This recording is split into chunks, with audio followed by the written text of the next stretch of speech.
जगदीश शर्मा,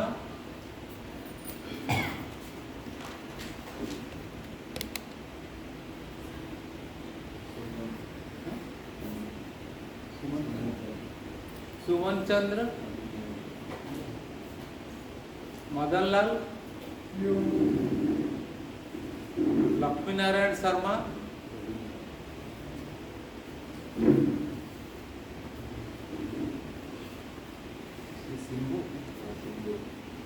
शंभू दयाल शर्मा,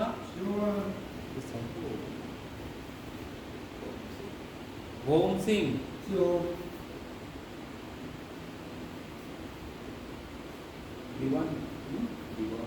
दीवान सिंह, संतोष अग्रवाल, रोशन लाल, किसी का नाम नहीं आया? मेरा नहीं आया। क्या नाम? कांति देवी। क्या नाम? कांति देवी ठीक। और किसी का नहीं आया? क्या नाम? दक्षिणायन गुप्ता अभी आया बात। चलो गुरु वंदना करें। गुरु ब्रह्मा गुरु विष्णु गुरु ब्रह्मा गुरु विष्णु गुरुदेवो महेश्वरा गुरुदेवो महेश्वरा गुरु साक्षात् परम ब्रह्मा गुरु साक्षात् परम ब्रह्मा तस्मै श्री गुरुवे नमः। तस्मै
बंधमोक्ष किसको?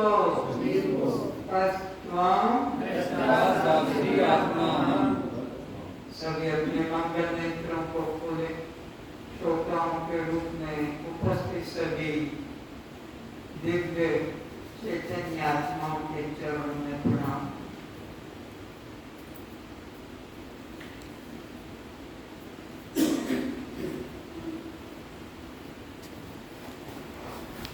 रोज जो पूछा जाता है आप लोगों से, सबका उत्तर एक साथ तेजी से निकलना चाहिए।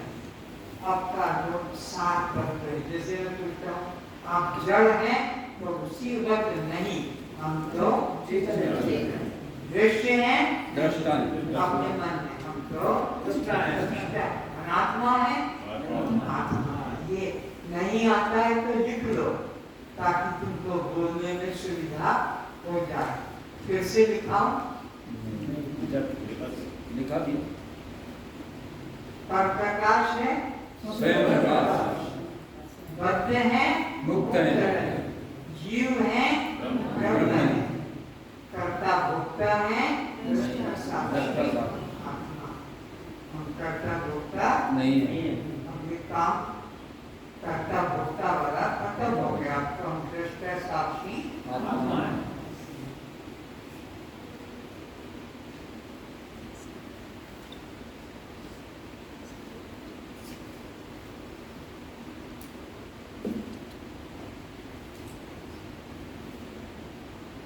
जो मैं प्रश्न पूछता हूँ आपकी बुद्धि को दृढ़ करने के लिए 200, 300, 400 प्रश्न बनाता हूँ, इसलिए कि आपको छोटी छोटी बातों में ब्रह्म ज्ञान आता है। प्रश्न है अपने में सत असत मिथ्या का विवेक करो। हाथ उठाओ जल्दी से, कौन बताएगा? बोलो, बैठे बैठे बोलो। दो मिली हुई वस्तुओं को पृथक पृथक जान लेना विवेक कहते हैं। विवेक में सत असत मिथ्या। कौन सत्य है, कौन असत है, कौन मिथ्या है? शरीर मिथ्या है, आत्मा सत्य है। मेरा आत्मा मैं आत्मा, आत्मा को कभी परोक्ष मत बोलो। मैं आत्मा सत्य हूँ। असत्य और असत। इस शरीर का नाम जाति आश्रम असत है। असत उसी को कहते जो कहा तो जाए पर उसको छूकर बताया नहीं जा सकता। तो असत क्या क्या है हमारे अंदर? नाम दरबार चलाने के लिए रखी है, जाति भी दरबार चलाने के लिए रखी है, आश्रम भी दरबार चलाने के लिए रखा। पर आश्रम न ब्रह्मचारी दिखता है, न वानप्रस्थ दिखता है, न गृहस्थ दिखता है, न सन्यासी, न ब्राह्मण दिखता है, न क्षत्रिय, न वैश्य। वेश बना लिए है अलग अलग, किसी ने गाड़ी रखी है, किसी ने चोटी रखी है, लेकिन हमारा न नाम है, न हमारी कोई जाति है, और न हमारा कोई आश्रम। इसको असत कहते हैं। असत किसे कहेंगे? जो कहा तो जाए, बताया नहीं जा सकता।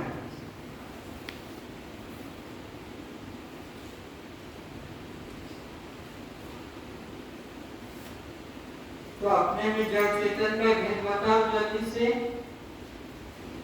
जो शरीर को भी ले जाए है, दूसरे को भी ले जाने वो जड़ है।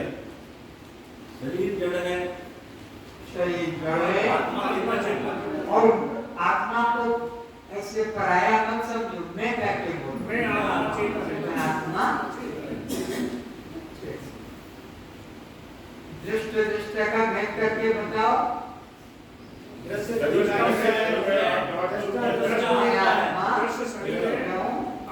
शरीर और ये जगत सब दृश्य। तो स्वयं प्रकाश पर प्रकाश का भेद बताओ। मैं आत्मा और जगत मेरे द्वारा जो जाना जाता है पर प्रकाश, पर प्रकाश। मैं आत्मा स्वयं प्रकाश हूँ, मेरे द्वारा जो जाना जाता है सब पर प्रकाश।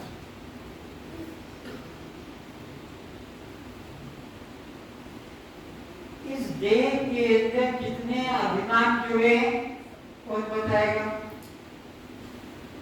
कोई का हाथ नहीं उठ रहा। 7 अभिमान इस देह में जुड़े हुए हैं। नाम, जाति, रूप, जाति, आश्रम, संबंध, विकार, जन्म, मृत्यु। आप देह के दृष्टा है। दृष्टा। तो जब दृष्टा है तो दृष्ट के धर्म दृष्टा को छू सकेगा? नहीं। दृष्टा दृश्य से एक है कि अलग है? बोलो अलग है। तो फिर अपने को नाम नहीं, रूप भी नहीं। देह का नाम है, देह का रूप है, देह की जाति है, देह के आश्रम है। तुम तो देह नहीं। तो इनका भ्रमण करना पर धर्मो भयावह। नोट करो, पर धर्मो भयावह। दूसरे के धर्म को जो अपना मानता है वह बंधन को प्राप्त होता है। पर धर्मो भयावह। जो दूसरे के धर्म को अपना जानता है वह बंधन को प्राप्त होता है। पर धर्मो भयावह।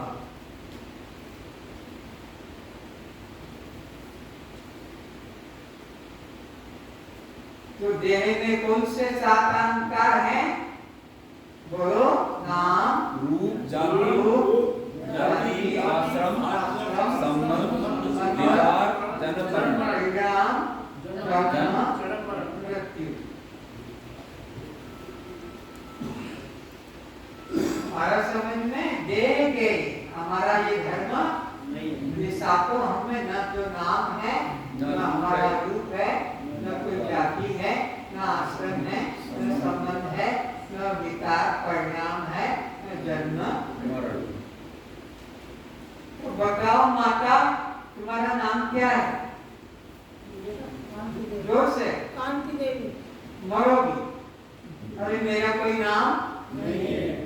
अभी भी यही सिखा रहा हूँ कि नाम मेरा नहीं है। आपकी जाति क्या है? मेरी कोई जाति नहीं। जाति किसकी? शरीर की। मेरे शरीर नहीं। आपके कितने बेटे बेटी हैं? जल्दी बोलो। कोई नहीं। बहुत अच्छा, क्योंकि माता समझदार है। इसको विवेक जागे। मेरे कोई बेटा, मेरी कोई बेटी, ठीक कहा। ऐसे उत्तर आना चाहिए।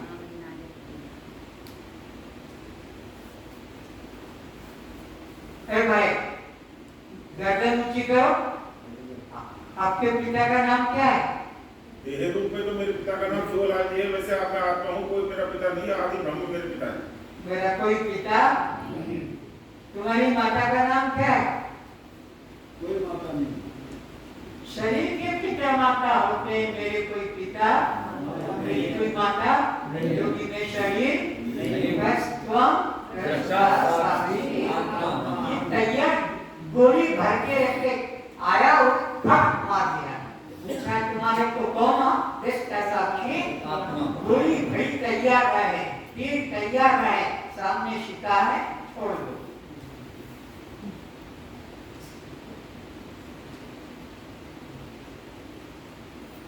बताओ तेरी तुम्हारी उम्र कितनी है? 40? तुम्हारी हाँ। कोई उम्र नहीं। लगातार क्या बोला? आत्मा हूँ। मेरी कोई उम्र नहीं। उम्र किसकी होती है? शरीर की। शरीर ऐसे उत्तर तैयार होना चाहिए। तुम्हारी राजकुमारी जन्म तिथि बताओ। बर्थडे। वाह वाह, शाबाश। तो मेरी कोई जन्म तिथि तो दृष्टा साक्षी आत्मा।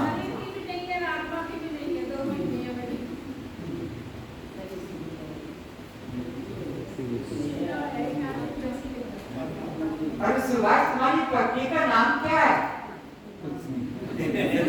कोई पत्नी नहीं।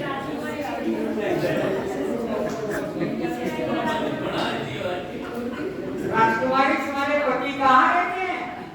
घर में भी बाहर? मेरा कोई पति नहीं। जवाब दे रही, मेरा कोई पति नहीं।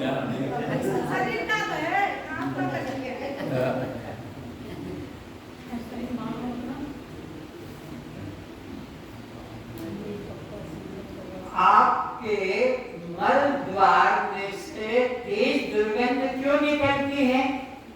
कौन बताएगा? सड़ने के कारण। अंदर टंकी भरा सड़ मल का वो डब्बा भरा हुआ है, इसलिए निकलती है। मल द्वार में मल भरा हुआ है, सड़ रहा है, इसलिए तेज दुर्गंध निकलती है। सोचो कि तुम बाहर जो भंगी, बाहर जो जमादार है, और खुद में कौन श्रेष्ठ है और कौन निकृष्ट है शरीर दृष्टि से? वो श्रेष्ठ है। अपना 2 घंटे काम करके नहा धो के बाजार में घर में बच्चों के साथ खेलता है, खान पीन करता है। और तुम कैसे? तुम 24 घंटे उसको अंदर ही रखते हो, कभी धो के साफ करके मांजा नहीं, और बर्तन मांजते रहते हो, कपड़े धोते रहते हो, कपड़े खींचते रहते हो, कुर्सी टेबल सब करते हुए उसका कुछ स्पर्श नहीं।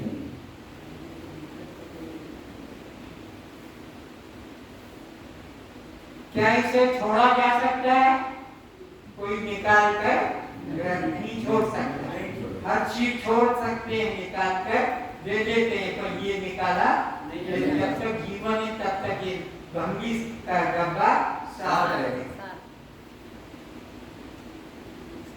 सेंट, इत्र, सुगंध, पाउडर किसके लिए है? दुर्गंध को ढकने के लिए, दुर्गंध को मिटाने के लिए, छिपाने के लिए। इसलिए इत्र चाहिए, सेंट चाहिए, पाउडर चाहिए, क्रीम चाहिए। क्यों?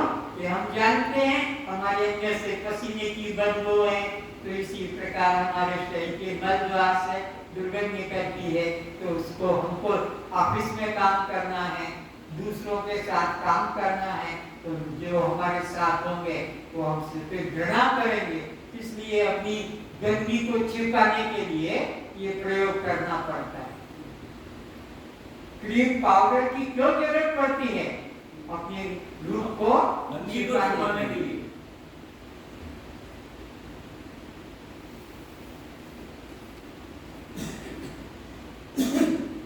इस मानव शरीर को देव दुर्लभ क्यों कहा? क्योंकि कर्म जो यही है, सारे दुर्लभ इसी में अपन कर्म कर सकते हैं। देवता भी चाहते हैं कि हमको मनुष्य शरीर मिले और हम ज्ञान पाकर मुक्त हो जाएं। मानव जीवन तो पहले भी मिला था, लेकिन उन्होंने गुरु के निकट जाकर ज्ञान प्राप्त अब पश्चाताप कर रहे हैं। नर तन सम नहीं कवमे उदेही, जीव चराचर याचत जेहि। बड़े भाग्य दुर्लभ सद्गति। तो आपका कितना सौभाग्य है। देवताओं को ये सौभाग्य नहीं मिला है। मिला था और उपयोग नहीं किया। अब पछताए हो क्या? दुनिया चुप गई।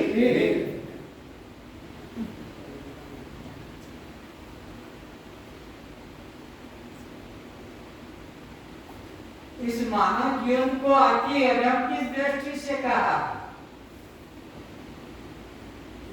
उत्तम ने कहा कि नरतम सम नहीं कवमे उदेही, जीव चराचर याचत जेहि। इसने भी कहा, फिर कहते हैं कि अति अधम शरीर। तो अधम शरीर किस दृष्टि से कहा? आत्मज्ञान को प्राप्त न करके विषय भोगों में फंसा है, इसलिए उसको अति अधम कहा। अति अधम, इससे और कोई नीच नहीं, मनुष्य से और कोई नीच नहीं।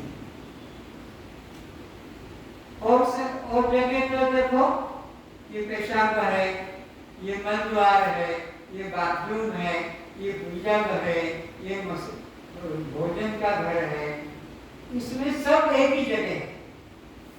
सारी गंदगी, विश्व की जितनी गंदगी सब अलग अलग जगह है, इसमें सब भरा है। इसलिए गंदगी का विचार है।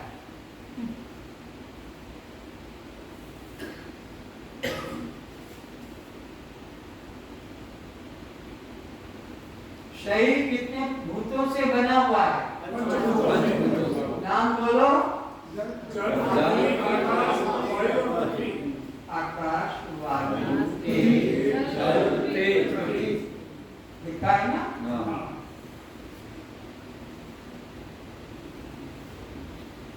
तो आकाश महाभूत के 5 तत्व क्या है, बोलो जल्दी से। शोक काम क्रोध मोह भय काम क्रोध मोह भय।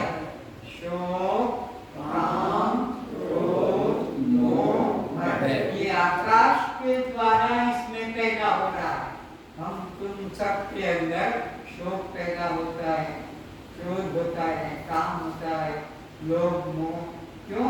आकाश के अंदर यह 5 गुण। तो वायु से 5 कौन से तत्व बनते शरीर में? प्रसारण धारण बलन चलन अंकुचन। कल मैंने दिखाया था, सार भी बताया था, तो याद करके बता भी सकते हो, लिख कर भी बता सकते हो। तेज के द्वारा हमारे शरीर में 5 तत्व क्या हुए? निद्रा आलस्य तृषा क्षुधा क्रांति। दूसरे निद्रा आलस्य तृषा क्षुधा नहीं लिखा है तो लिख लेना इस चार्ट के द्वारा क्या हो, तो इसी पूछ कर। तो निद्रा, तृष्णा, क्षुधा, क्रांति, आलस्य। तो जल से हमारे शरीर में क्या क्या बना है? लार, स्वेद, मूत्र, रक्त। पृथ्वी से हमारे शरीर में क्या क्या बना है? तेज, नाड़ी, केश, मांस और हाड़। इन 25 तत्वों से और माताओं, तुम्हारा क्या लेना देना है, संबंध क्या है? इन 25 तत्व से तुम्हारा क्या संबंध है? जब भी संबंध की बात आएगी, जब भी संबंध की बात करेंगे तो क्या कहेंगे? वो दृश्य और हम उसके दृष्टा हैं। दृष्टा सदैव दृश्य से अलग होता है। वो तेरा छोकरा कहाँ गया? छिपके मत बैठो, सामने बैठो। इधर है।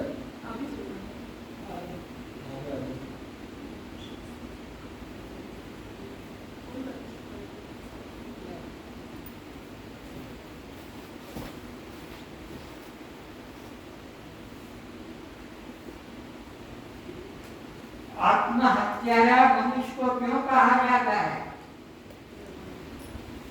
जो अपने को शरीर मानता है, जो अपने को बस यही बात, जो अपने को शरीर मानेगा, स्त्री मानेगा तो भी आत्महत्यारा, पुरुष माने तो भी आत्महत्यारा, ब्रह्मचारी माने तो भी आत्महत्यारा, सन्यासी माने तो भी आत्महत्यारा, गृहस्थी माने तो भी आत्महत्यारा, ब्राह्मण क्षत्रिय वैश्य शूद्र माने तो भी एक संबंध में कोई भी अहंकार रखोगे आत्महत्या।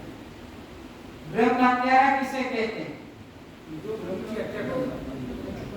जो आत्मा से परमात्मा को अलग मानता है। स्वर्ग में, वैकुंठ में, तीर्थ में, मंदिर में, मूर्ति में जो अलग मानता है भगवान को, अपने अंदर नहीं मान के अलग मानेगा, वो ब्रह्म हत्यारा। ये 2 बड़े हत्यारे हैं, एक आत्महत्यारा जो देह को मैं करके बोलता है वो आत्महत्यारा, और जो परमात्मा को अपने से अलग जानता है वो है ब्रह्म हत्यारा। तो आपको कौन सा हत्यारा बनना पसंद है? आत्महत्यारा बनना पसंद है कि ब्रह्म हत्यारे? दोनों ही नहीं। हमको दोनों पसंद नहीं है। हम आत्महत्यारे बनेंगे ना? तो आत्महत्यारे नहीं बनना है तो फिर नाम रूप जाति वाला अपने को कभी मानेंगे नहीं। और ब्रह्म हत्यारा नहीं बनना है तो ब्रह्म को अपने से बाहर नहीं मानेंगे, तीर्थ मंदिर में नहीं मानेंगे, बल्कि अपने आत्म रूप जाए।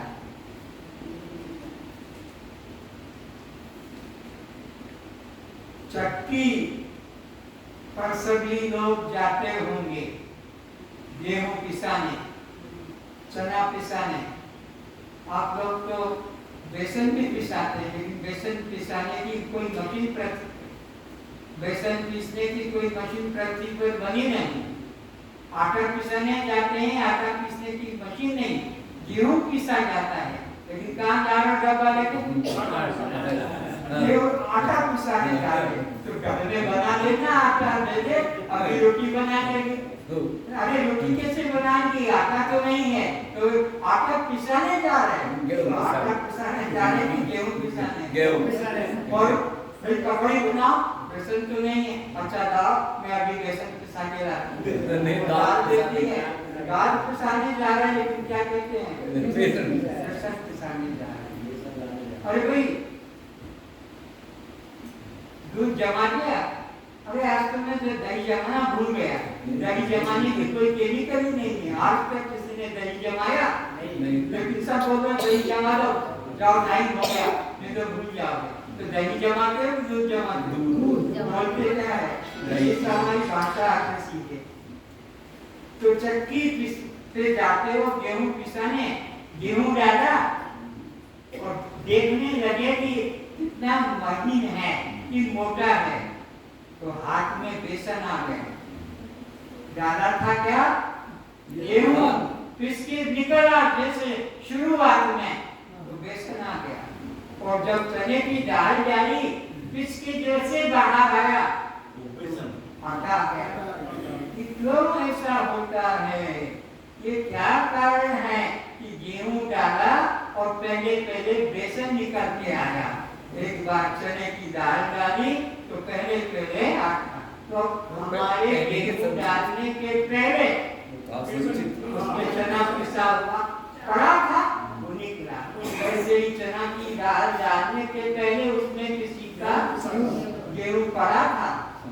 तो अभी हम दान धर्म कर रहे हैं, तो ये पाप क्यों आ जाता है?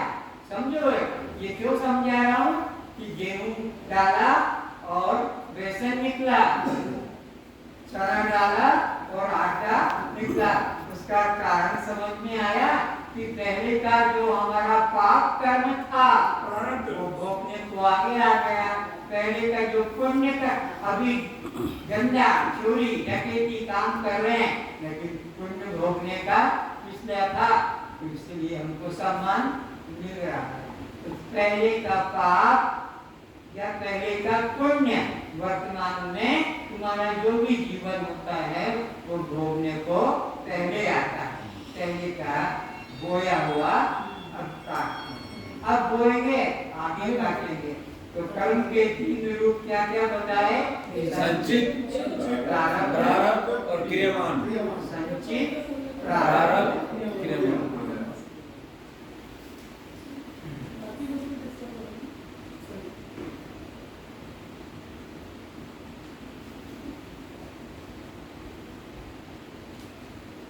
जो इस क्लास में जाग गया उसको कोई भी सुला सकेगा? नहीं। कोई भी गुरु उसको सुला नहीं सकेगा। और जो इस क्लास को छोड़कर भाग जाएगा उसको कोई गुरु जगह भी नहीं सकेगा। न तो कोई दूसरा गुरु सुला सकेगा, क्योंकि यहाँ का इतना अटूट प्रमाण सहित ज्ञान आपको कराया जाएगा कि कोई भ्रमित लेकर बोलो कर सकेगा? नहीं, कोई भ्रमित कर नहीं सकेगा, क्योंकि प्रमाण सहित विषय होगा।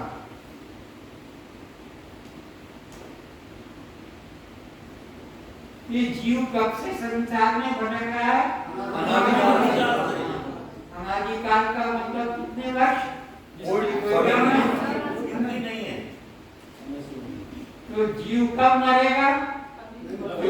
मरेगा। क्यों? जन्म जिसका नहीं हुआ उसकी मृत्यु भी, जीव भी अनादि काल से है, तो अनंत काल रहेगा। जीव में 3 दोष कौन कौन से हैं? मल, विक्षेप, आवरण। मल, विक्षेप, आवरण। मल दोष को हटाने के लिए वेद में कितने लाख मंत्र हैं? कितने हजार? 80,000। विक्षेप दोष को हटाने के लिए वेद में कितने मंत्र हैं? 16,000। और आवरण दोष को हटाने के लिए वेद में कितने मंत्र हैं? 4,000।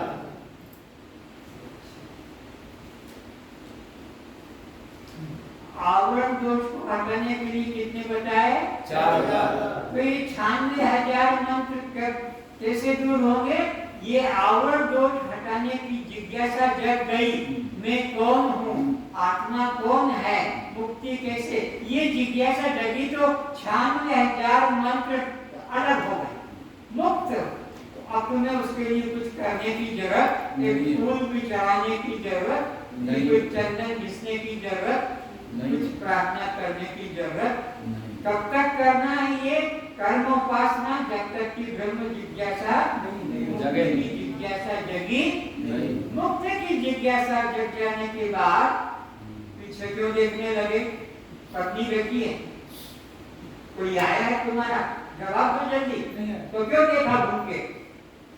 पागल हो गए? यहाँ बैठे हो, उधर देखो घूम के, कोई सगा संबंधी है तो भी बैठिए, जाए चला जाए।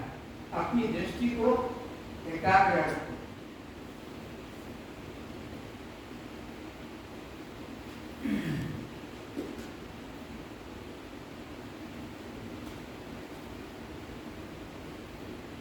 ये जो मंदिर में शंख रखा जाता है या हाथ में शंख का चूड़ा पहनते, शायद बंगाली लोग शंखा पहनते हैं ना, शंखा। ये कैसे मिलता है ये भी जान लो। जिंदा गाय को गहरे समुद्र में उतारा जाता है, जिंदा गाय को, वहां गहरे समुद्र में उसको जिंदा गाय को जीव खाते हैं, घोगा नाम के जीव चारों तरफ से उसको मार डालते हैं, गाय मर जाती है। फिर उसको बाहर गाय खींच कर फिर घोगा जीवों को काट काट के निकाला जाता है, जो गाय के चिपक रहे हैं उनको काट के, और फिर उनके अंदर शंख होता है, शंख उनका शरीर होता है, उस शंख को फिर काटा जाता है, तब चूड़ियां बनती। गाय जिंदा मारी गई, घोगाओं को मारा गया, फिर शंखा को काट के और फिर चूड़ा बनता है। इसलिए महापाप है शंखा पहनना, चूड़ा। और ये शंख जो मंदिर में बजाए जाते हैं, ये भी उसी तरह से गाय को जिंदा को मारकर घोगा नाम के अंदर से वो शंख निकलता है।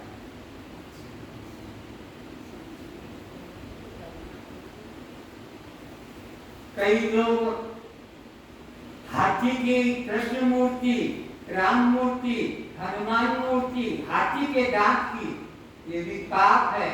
जिंदा हाथी को मरने पर तो निकालने में कष्ट नहीं होता है दांत, लेकिन उसको जिंदा को सताया जाता है। इसको अभी तुम्हारा दांत निकालना हो तो पहले बेहोश करना पड़ता है, तब आसपास का चमड़ा काट के दांत निकलता है। ऐसे कोई दांत निकालेगा तो जिंदा हाथी को गड्ढे में गिराया जाता है और उसका दांत निकाला। तो यहाँ उसकी कीमत है 1 लाख, तो बाहर मिलेगी 30 लाख। हाथी दांत की कीमत भारत में जो भी है उससे 3 गुनी विदेशों में उसकी कीमत होती। वहाँ के लोग हाथी के दांत खरीदते हैं, तो जंगली लोग जंगल में हाथी को गड्ढे में गिराकर मारते हैं और भूखा प्यासा रखते हैं और उसके दांतों को निकालकर फिर व्यापारी लोगों को बेच देते हैं। व्यापारी लोग उनको कुछ पैसा दे देते हैं, फिर व्यापारी बाहर जाकर बेचते हैं। तो हाथी के दांत से बनी कोई वस्तु धर्म कर्म में उपयोगी कभी मत लेना। हाथी दांत से बना मूर्ति हो या हाथी दांत से बना चूड़ा चूड़ी हो, कभी प्रयोग मत करना। तो सत्संग किसे कहते हैं भाई माताओं? बोलो सत्संग की परिभाषा। सत्संग सत्य संग, सत्य का संग ही सत्संग है। तो सत्य क्या है? आत्मा। मैं आत्मा। आत्मा का जहाँ ज्ञान दिया जाता है उसका नाम है सत्संग। जहाँ देवी देवता व्रत उपवास की बात करते वो सत्संग नहीं है।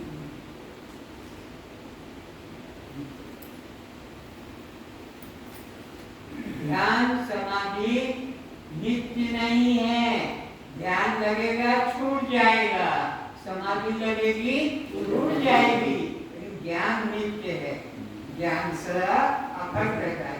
एक अखंड ज्ञान सीता वर, सीता का स्वामी, माया का स्वामी राम परमात्मा ने ज्ञान, ज्ञान अखंड है। बाकी ध्यान भी खंडित है, समाधि भी खंडित है, देह भी खंडित है, सब खंडित।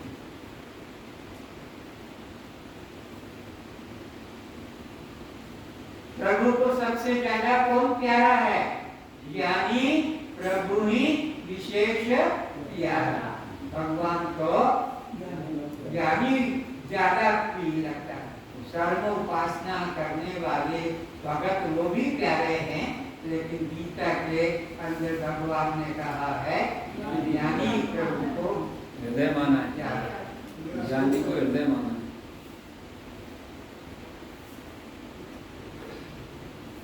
अखंड किसे कहते हैं? परिभाषा नहीं मालूम है, लिखो। वह सत्ता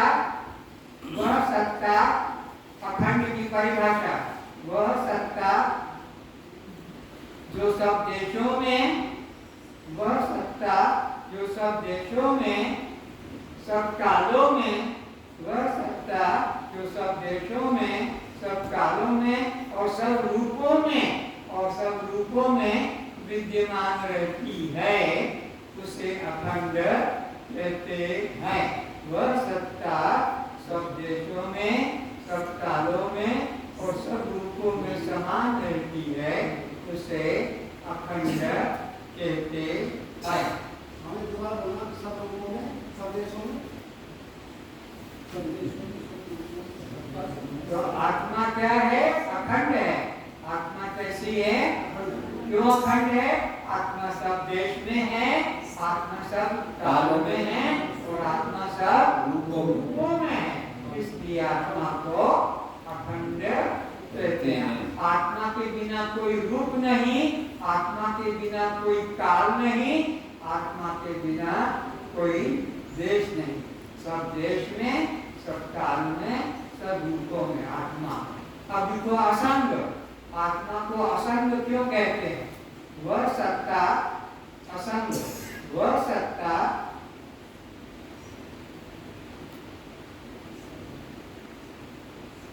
जिसका कोई जाति वाला नहीं, कोई संबंध नहीं,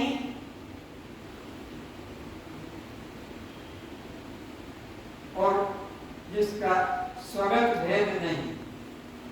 स्वजातीय विजातीय स्वगत भेद रहित सत्ता को असंग कहते हैं। आत्मा को असंग क्यों कहते हैं? आत्मा का कोई दूसरा और आत्मा का सजातीय आत्मा नहीं, आत्मा से विलग कोई अनात्मा पदार्थ नहीं, विजाती भी नहीं और आत्मा के अंग प्रत्येक नहीं, तो स्वगत भेद भी नहीं। आत्मा सजातीय भेद से रहित है, विजातीय भेद से रहित है और स्वगत भेद से रहित है, इसलिए आत्मा को असंग कहते हैं। असंग किसे कहते हैं? वह सत्ता जिसका कोई सजाती नहीं, जिसका कोई विजाती नहीं, जिसका कोई स्वगत भेद नहीं, उसको असंग कहते हैं। ये कौन सा टाइम है आने का पूछो? कोई पिक्चर देखने आए हैं? और ये आने का टाइम नहीं है, क्लास में पास पढ़ने वाले हैं। देखो सवाल पूछो, मिलोन से ही और साधन के बताएंगे, साधन की वजह से लेट हो गए। गाड़ी नहीं, गाड़ी साधन आने का उसकी वजह से लेट हो गए। आज क्षमा कर दो।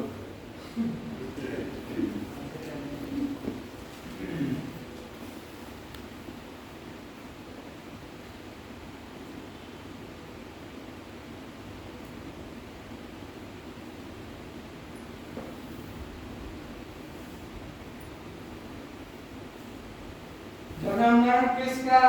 शरीर का। सबको उत्तर देना है। भूख प्यास किसको? प्राण को। सुख दुख किसको? मन को। और बदमोक्ष किसको? जीव को। बदमोक्ष किसको? जीव को।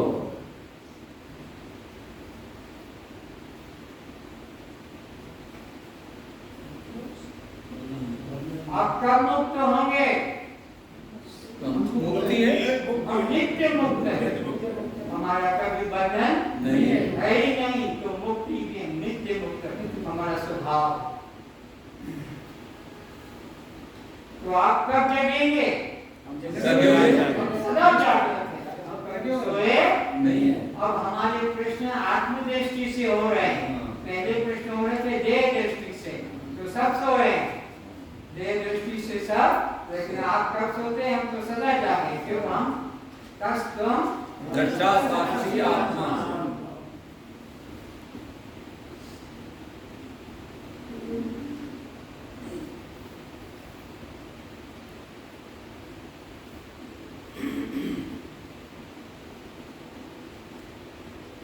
आपने अपने मैं को किन राह से जोड़ रखा है? बोलो जल्दी। आपने अपने मैं को किन किन राह से जोड़ रखा है? मेरा, मेरी, मेरी। किन राह का बोलो करे? क्या क्या राह जोड़ रखा है?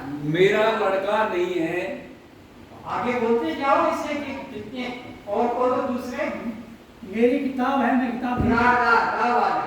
मेरा मकान, मेरा बेटा, मेरा मकान नहीं है और मेरा शरीर नहीं है। पहले जोड़ के बताओ, फिर उसको हटाना है। मेरा पैर नहीं है, मेरा पैर नहीं है। बेटे मेरा मेरा पैर नहीं है। लड़का, मेरा जो। और फिर आप ये बताओ कि जिसको जोड़ा है वो मैं नहीं हो सकता। तो मेरा मकान पर मैं मकान नहीं हो सकता। मेरा लड़का पर मैं लड़का नहीं हो सकता। मेरा कुत्ता पर मैं कुत्ता नहीं हो सकता। मेरा बेटा पर मैं बेटा नहीं हो सकता। ये जोड़ के भी बताना है और हटा के भी। तो जो मेरा है वो कभी में हो सकता नहीं। तो मेरा मकान में कभी हो सकता नहीं। मेरा बेटा कभी में बेटा हो सकता, मेरा कुत्ता कभी में कुत्ता। तो ऐसे ही मैं को किन रीत से जोड़ के रखा है? मेरी बड़ी छोटी, मेरी साड़ी, मेरी लाड़ी, मेरी गाड़ी, जिन से जोड़ के रखा है। अब उनसे हटाओ। जो मेरी है वो मैं नहीं हो सकती। जो मेरी चोटी पर मैं चोटी, मेरी दाढ़ी पर मैं दाढ़ी, मेरी दाढ़ी पर मैं दाढ़ी, मेरी गाड़ी पर मैं गाड़ी नहीं हो सकती। जिससे दोनों तरफ। तो जो मेरी है वो कभी मैं हो नहीं सकता। अब मैं को किन रे से जोड़ के रखा है? मेरे पैर हैं लेकिन मैं पैर नहीं। और मेरे संबंधी लेकिन मेरे संबंधी नहीं हो सकते। मेरे पिता, मेरे ससुर, मेरे दोस्त, मेरा ऑफिसर, मेरे नाखून, मेरे साथी, मेरे बाल, मेरी दाढ़ी, मेरी भी अभी मेरे योगी। अच्छा, ये मैं नहीं हो तो ये पक्का हो गया। तीन चीजें खतरनाक है संसार में बात। बस ये पक्के कर लो। कोई वेद पढ़ने की, गीता पढ़ने की, उपनिषद पढ़ने की, सब पढ़ो, समय है तो सब पढ़ो। लेकिन इससे मुक्ति का कोई संबंध, मुक्ति तीन से छोड़ दो, तीन से निकल जाओ। ना मेरा कोई राह है, ना मेरी कोई बोलो री है, ना मेरे कोई रे है। मैं राह से भी अलग हूँ, मैं री से भी और मैं रे से भी। इसमें सारा ब्रह्म ज्ञान है, सारा ब्रह्म ज्ञान फिर तीन शब्द में। और कुछ जानने की, करने की जरूरत नहीं, सब इसके अंतर्गत। कितने छोटे में, कितने छोटे में बता देगा, इतना सरल। न कोई राह, न कोई री, न कोई रे।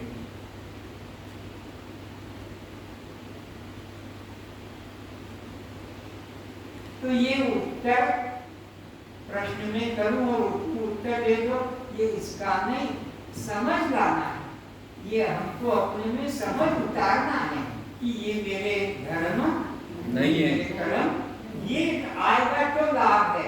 खाली मैंने पूछा और तुमने बोल दिया, लेकिन ये तो उत्तर देने से काम नहीं बनेगा, क्योंकि दुख तब हल्का होगा जब इनसे मेरा, मेरी और मेरे का भाव टूटेगा, तो दुख छूट जाएगा। और जब तक ये मेरा, मेरी, मेरे घुसे रहेंगे तो दुख का पहाड़, दुख का बोझा चढ़ा रहेगा और तुम सदा दुख में दबे रहोगे, रोते चिल्लाते रहोगे।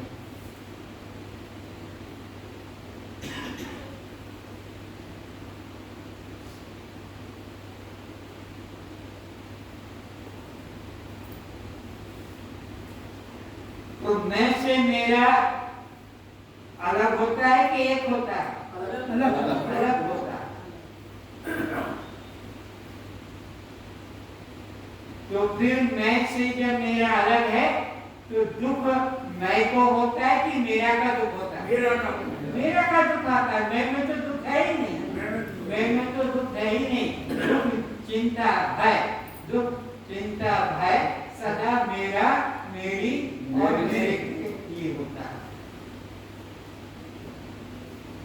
ये उत्तर भी अगर आता है तो लिख लो, ये उत्तर काम के हैं तुम्हारे लिए।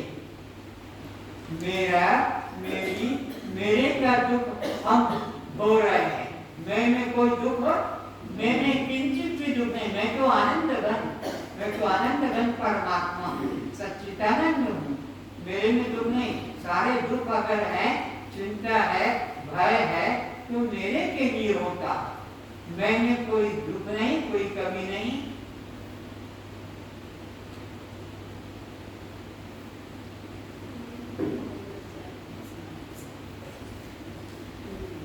तो जो मेरा नहीं है उसकी चिंता करके नरक जाना पसंद करोगे?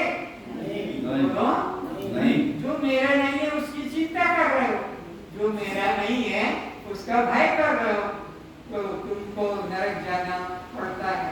तो क्यों दूसरों की चिंता करके नरक जाते हो? समझ में आ रहा है? नरक तुमको जाना पड़ेगा जो मेरा जोड़ के बैठे हैं, मेरी रिश्ता जोड़ के बैठे हैं, मेरे रिश्ता, उनके लिए तुमको दुख भोगना पड़ता है।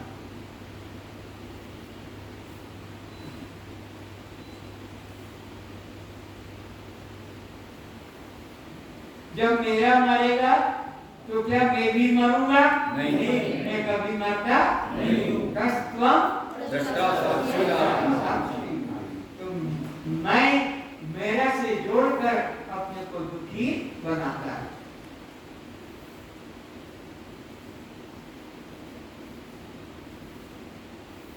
सुभाष, जब मेरी मरेगी तो मैं भी मरूंगा? मरने दो, वो मरे तो मैं क्यों मरूं? राम मरे तो मैं मरे।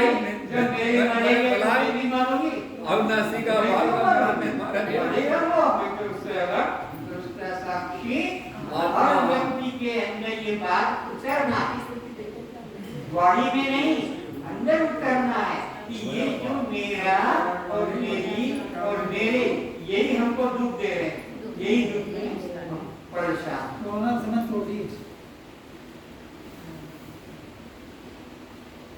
तो ये जो मैं प्रश्न कर रहा हूँ उत्तर देने के लिए कि अपने को समझने के लिए? अपनी समझ से काम आएगा, अपनी समझ सुख देगी। ना समझी से दुख है और समझ से सुख है, ना समझी से दुख है और समझदारी से सुख। तो समझदारी क्या है? मेरा कोई नहीं, मेरी कोई नहीं और मेरे ये समझदारी है। और ना समझी क्या? कि मेरा, ये मेरी और ये मेरी।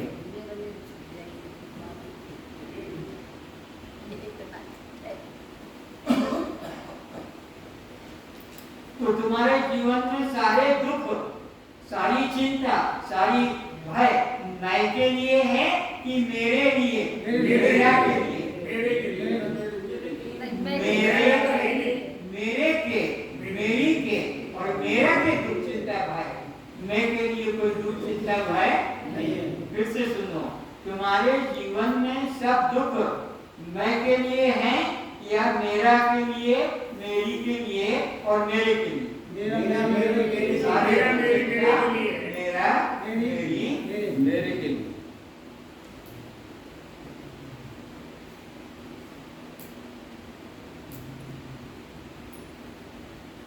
यदि मेरा, ध्यान से सुनो, यदि मेरा मैं नहीं तो फिर क्या क्या दुख है बोलो? यदि मेरा मैं नहीं हूँ तो फिर दुख क्या है? दुख तो तभी है जब मेरा को मैं मानूं। दुख कब आएगा? जब मेरा को मैं, मेरा बेटा, मेरा बेटा, मेरा पति, मेरा लड़का, मेरा घर।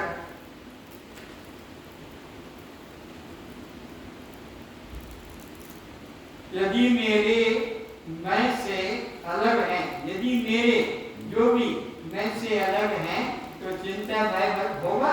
नहीं बोलो, नहीं होगा।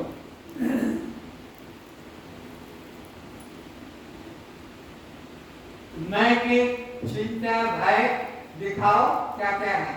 मैं घर में चिंता भय दुख है, कुछ भी नहीं। मैंने दुख का नाम नहीं, न भय न चिंता, कुछ। सारे के सारे दुख चिंता कहां से? मेरा, मेरे से आ। पराया दुख भोग रहे।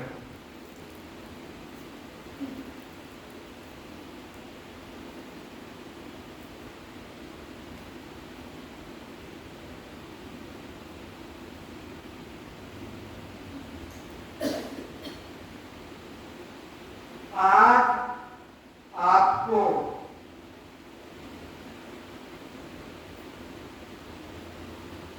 हल्कापन अनुभव में आ रहा है या नहीं? आ रहा है। तो अभी तक दुख चिंता भय की बोझे से दबे थे, अब हमको मेरा, मेरी, मेरे का बोझा अलग कर दिया। अब हल्कापन आएगा कि नहीं आएगा? कि मन भारी रहेगा? मन भारी कब तक था? जो मेरा नहीं था उसको मैं मान लिया, जो मेरी नहीं थी उसको मेरी मान ली, जो मेरे नहीं थे इसलिए दुख हो रहा था। आज मेरा, मेरी से अलग है, मेरे से भी अलग है और मैं आनंद हूँ। हल्कापन नहीं आया है तो अभी तुमने रा, री और ऐसे संबंध जोड़ रखा। अगर हल्कापन आ गया तो तुमने रा, री और ऐसे संबंध निकाल दिया।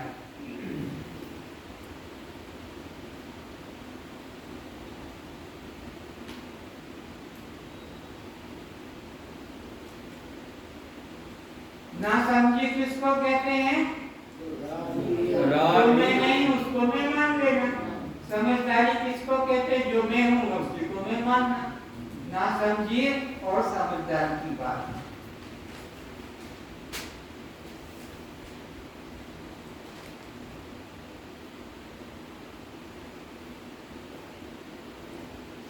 ना समझी को समझदारी करने के लिए कर्म करना पड़ेगा कि ज्ञान करना पड़ेगा?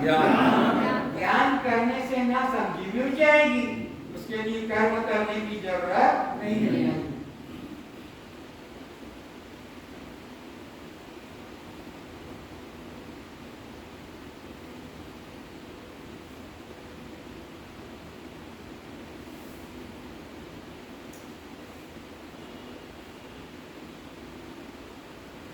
सूर्य कभी बादल को ढकते हैं? नहीं। हमारी दृष्टि को अंधेरा दिखता, धुंधला दिखता। सूर्य को कोई तो परमात्मा तो सूर्य की तरह है। हमारी बुद्धि पर अज्ञान के बादल हमारी बुद्धि को ढक रहे हैं। परमात्मा को कोई ढकता नहीं।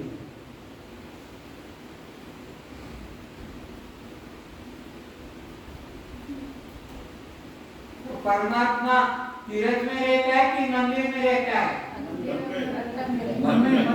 अपने हृदय में पक्का कर लो, पक्का कर दो, परमात्मा तीर्थ में नहीं, परमात्मा को सब देश में, सब काल में, सब हरि व्यापक सर्वत्र समाना। तो परमात्मा हमारे हृदय में है तो सब जगह है, अगर हमारे हृदय में नहीं तो परमात्मा नहीं। चैलेंज कर दो, उसको चुनौती दे दो, अगर मेरे अंदर नहीं तो तू कहीं नहीं, अखंड नहीं। मेरे अंदर होगा तभी तू अखंड है, और अगर मेरे अंदर नहीं तो तू अखंड भी, अखंड के अंदर सब देश, सब काल,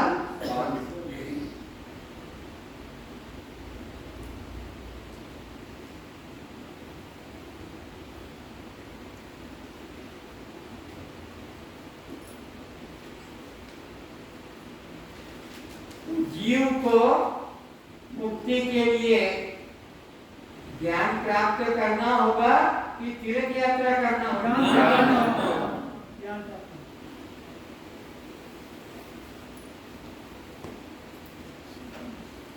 ये मुक्ति शास्त्र पढ़ने से होगी कि माला करने से होगी कि सत्संग से होगी? सत्संग से ज्ञान होगा, माला करने से ज्ञान, तीर्थ जाने से ज्ञान।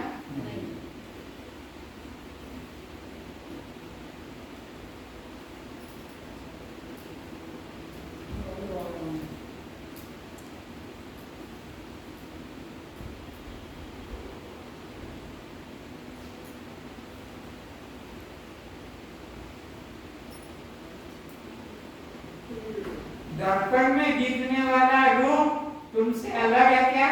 नहीं। बोलो। दर्पण में जो दिख रहा है वो तुमसे अलग नहीं, तुम्हारा ही प्रतिबिंब। तो ऐसे ही चेतन का बुद्धि में प्रतिबिंब पड़ता है, वो चेतन से अलग नहीं है, वो बिंब और वो प्रतिबिंब। तो प्रतिबिंब बिंब से कभी अलग नहीं हो सकता। ऐसे ही आत्मा में बिंब हूँ और बुद्धि में जिसको प्रतिबिंब को जीव कहते हैं, वो जीव आत्मा से अलग नहीं। जीव प्रतिबिंब है, आत्मा बिंब है। बिंब और प्रतिबिंब समझो, दर्पण में जो दिख रहा है उसको प्रतिबिंब। हम इधर हैं दर्पण में, पर वो हमसे अलग नहीं है।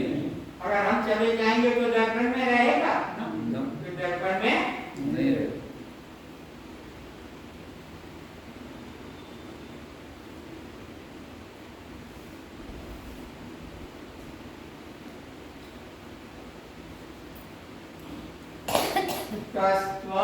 दृष्टा साक्षी आत्मा। अब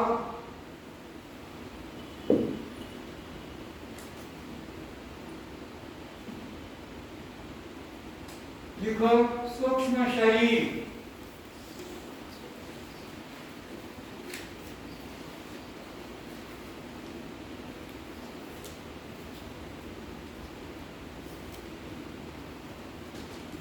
यह 17 तत्वों का माना जाता है। सूक्ष्म शरीर यह 17 तत्वों का माना जाता है।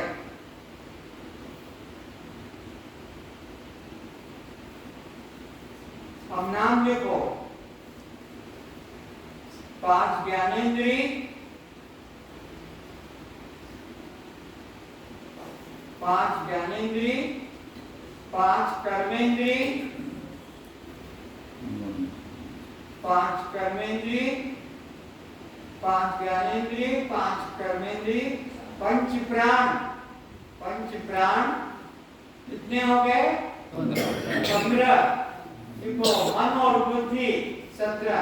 ये 17 तत्वों का सूक्ष्म शरीर कहलाता है।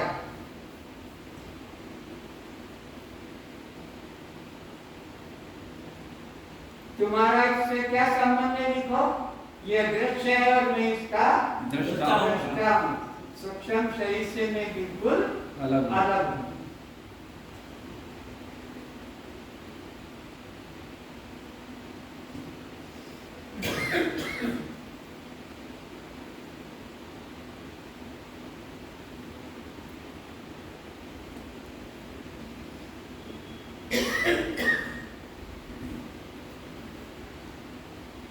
अब ये ज्ञानेंद्रिय और कर्मेंद्रिय का विषय को समझने के लिए इधर दृष्टि ले आओ। आकाश के स्वतंत्र सत्वगुण से कान बनता है, श्रोत्र। तो किसी आकाश के स्वतंत्र रजोगुण से वाणी बनती, वाक। ये सुनने का काम करता है, ये बोलने का काम, ये ज्ञानेंद्रिय और ये कर्मेंद्रिय। ये ज्ञानेंद्रिय का चार्ज है और ये कर्मेंद्रिय का। तो कौन सा गुण से कौन बन रहा है ये समझ लो, देखते रहना। इसी प्रकार से वायु के सत्वगुण से त्वचा बनती है, सत्वगुण से, और वायु के रजोगुण से पानी यानी हाथ, त्वचा छूती है, हाथ उसको पकड़ता है, हाथ से पकड़ा जाता है, त्वचा से छुआ जाता है। ये सत्वगुण, ये रजोगुण। इसी तरह आकाश के चक्षु से, सत्वगुण से चक्षु बनता है, तो उससे आंख देखती है और जाने का काम तो पाँव करेगा, आंख तो देख ली कि वहां जाना है, चलने का काम, तो ये पाद से चलने का काम, तो ये रजोगुण है। इसी तरह से जल के द्वारा यह जिह्वा रस का स्वाद लेती है और लिंग मैथुन पति पत्नी के संबंध से उसका रस का त्याग होता है, ये रजोगुण से बना है। इसी प्रकार पृथ्वी के जो सप्तगुण के द्वारा नासिका बनती है, तो यह गंध लेकर मालूम पर बुरा मन त्याग करती है, कितनी बदबू आ रही है, उसके पसीने से बदबू, उसके बाद मुंह से बदबू। तो नाक का काम है सूंघने का और त्वचा का काम है, नासिका का काम है सूंघने का, और इन कर्मेंद्रिय का काम है इसका त्याग करने का। ये ज्ञानेंद्रिय और ये कर्मेंद्रिय का है। अब तुमको एक एक का ज्ञान करना है, बोलना भी है। बोलो, श्रोत्र में नहीं, सब बोलो, श्रोत्र में नहीं, श्रोत्र मेरा नहीं, ये ज्ञानेंद्रिय का है, ये दृश्य है, मैं दृष्टा हूँ।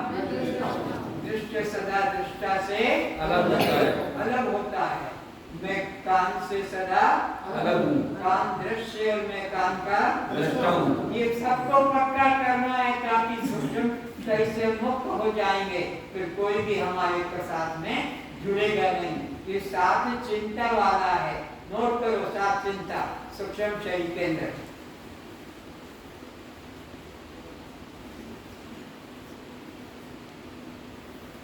कर्ता भोक्ता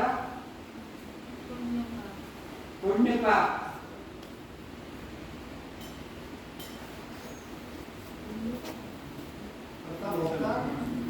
पुण्य पाप, ये सात चिंता जुड़ी है। कर्ता भोक्ता पुण्य पाप, स्वर्ग नरक, स्वर्ग नरक, सुख दुख, अशांत शांत, अशांत शांत, अज्ञान ज्ञान।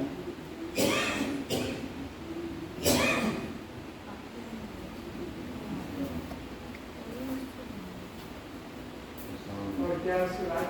अज्ञान ज्ञान, बंध मोक्ष। ज्ञान अज्ञान और बंध मोक्ष, ये सात चिंता सूक्ष्म शरीर की है। आज इससे मुक्ति मिलना है सबको। तो आइए आगे विचार करते हैं। बोलो, त्वचा में नहीं, त्वचा में नहीं, त्वचा मेरी नहीं, त्वचा मेरी नहीं, वायु की है, वायु की है। इसका आपका क्या संबंध है? कोई संबंध नहीं। हम इससे त्वचा छूती है तो जानते हैं, त्वचा से स्पर्श नहीं होता तो भी छूने से गर्म ठंडा चुभने वाला या मुलायम मालूम पड़ता है त्वचा। पानी का काम है उसको हाथ से पकड़ना। ये दृश्य और हम इसके दृष्टा है। एक एक को बोलते जाना है। चक्षु में नहीं, मेरी नहीं, किसकी है? तुम्हारा इसका क्या संबंध है? दृश्य और हम इसके संबंध में दो ही बनेगा, वो दृश्य होगा और हम उससे, और दृष्टा दृश्य से सदा अलग होता है। ये चक्षु ज्ञानेंद्रिय है, बोलो। हम इसको जानने वाली सिद्धियाँ अब बोलो, जिह्वा में नहीं, जिह्वा मेरी नहीं, जिह्वा किसकी है? जल की है। इसका तुम्हारा क्या संबंध? जिह्वा के दृष्टा तुम कैसे हो? स्वाद आता है तो जानते हो, स्वाद नहीं आता है तो बोला जाता है तो जानते हो, नहीं बोला जाता है तो तुतलाते हैं तो जानते हो। ये दृश्य और हम इसके बोलो, घ्राण में नहीं, घ्राण मेरी नहीं, यह किसकी है? पृथ्वी की है। इसका तुम्हारा क्या संबंध? ये दृश्य घ्राण के दृष्टा तुम कैसे हो? सुगंध आती है, सुगंध नहीं आती है, उसको हम जानते नाक हैं। पक गई है, नाक ज्यादा टपकती है तो भी जानते हैं, नाक में कुछ थोड़ा फुंसी हो गया तो भी हम जानते हैं। तो पांचों ज्ञानेंद्रियों का और तुम्हारा क्या संबंध है? ये दृश्य से तो दृष्टा दृश्य से सारा अलग होता है। तुम्हारा इसका कोई धर्म नहीं है। इसलिए सूक्ष्म शरीर के अंग है, ये सूक्ष्म शरीर के अंग है तुम्हारा। तुम तो केवल देखने वाले, जानने वाले हो। अब इसी तरह बोलो, वाक में नहीं, वाक में नहीं, वाक में ही नहीं, वाक सूक्ष्म शरीर की है। इसका तुम्हारा क्या संबंध है? ये दृश्य कैसे बोल, वाक का काम में बोला जाता है तो जानते हैं, बोला भी जाता है तो भी जानते हैं।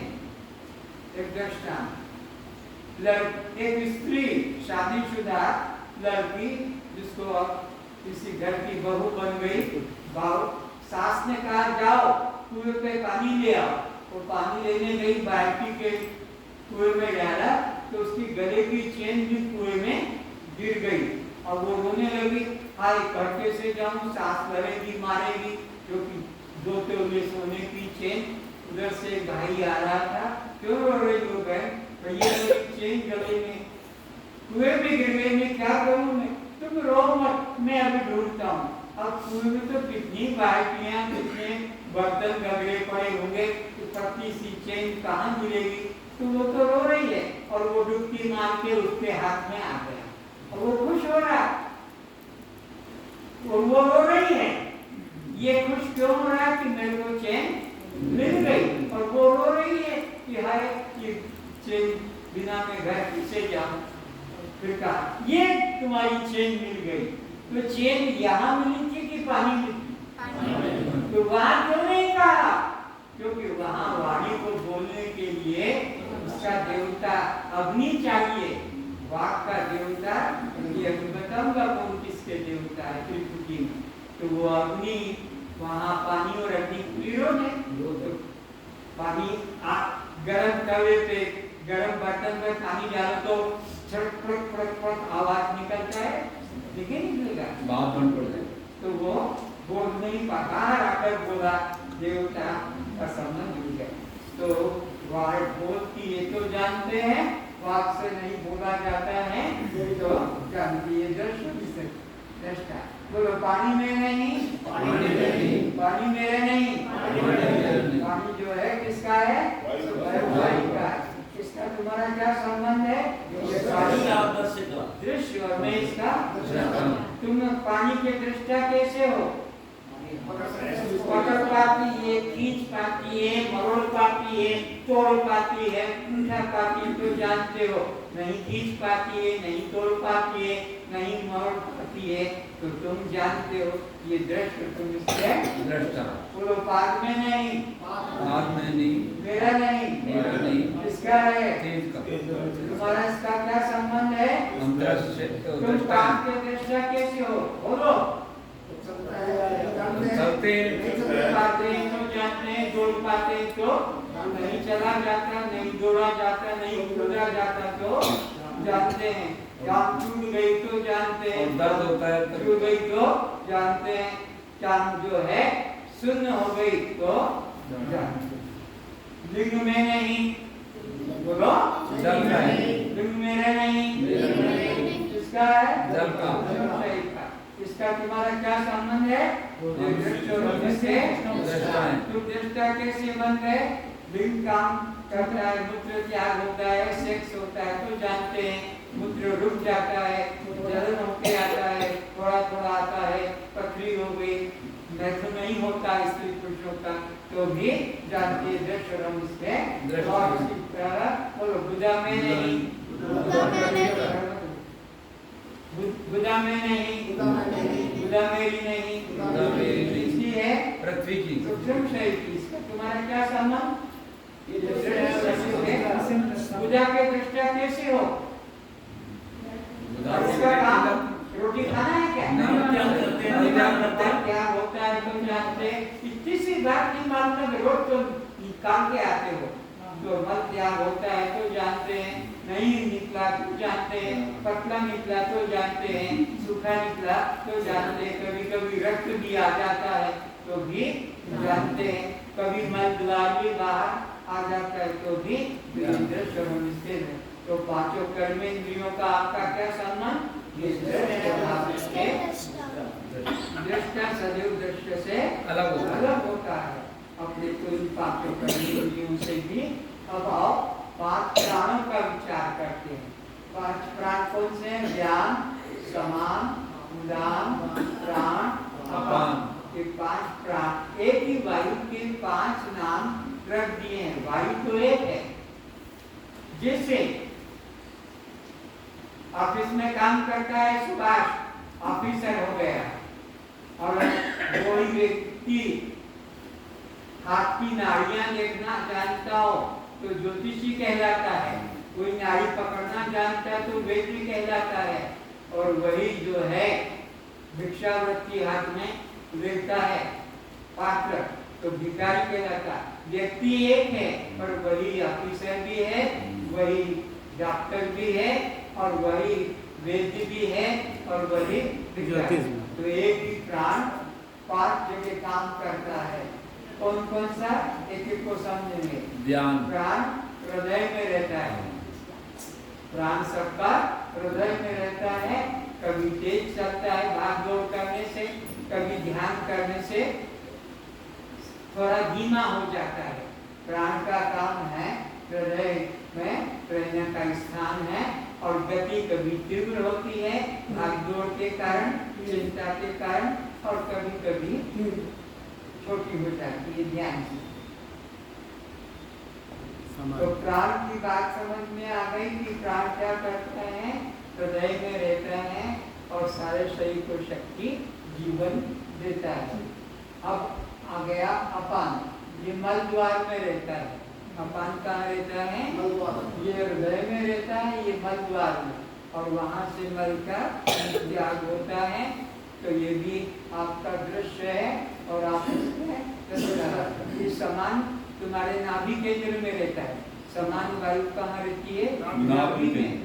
प्राण हृदय में, अपान मलद्वार में, और यह नाभि में रहता है, और वहां से पूरे शक्ति शरीर को देता है।